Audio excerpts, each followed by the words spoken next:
So, ayan. May tinda kong seaweeds. Ayan o, seaweeds.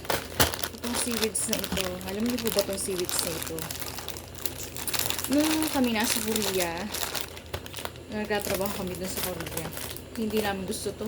Hindi ko gusto ito. Wala. Parang nandun lang siya sa kantin, hindi namin siya pinapansin. Parang nakalagay lang siya dun. Kahit ngayon kimchi, hindi namin pinapansin.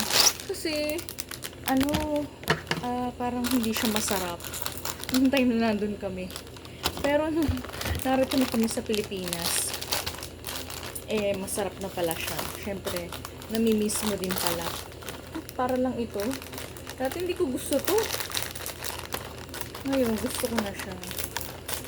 Yan, may tinta nga ako kasi mabili ito dito sa amin sa tindahan. Ayun o, umorder ako na madami. So, ayan. Bili na kayo ng seaweeds dito sa tindahan. Minsan, meron, minsan wala. Pasulbot yung tinda ko nire. Kasi minsan, gusto ko mag-order, minsan ayoko. Pero dati, kumuha ako nito sa Landers. Medyo mahal nga lang doon sa Landers. Pero iba yung, niya. Iba yung kanyang pangalan. Iba siguro yung yun, may cheese. May ano pa siya. Meron pa siyang flavor.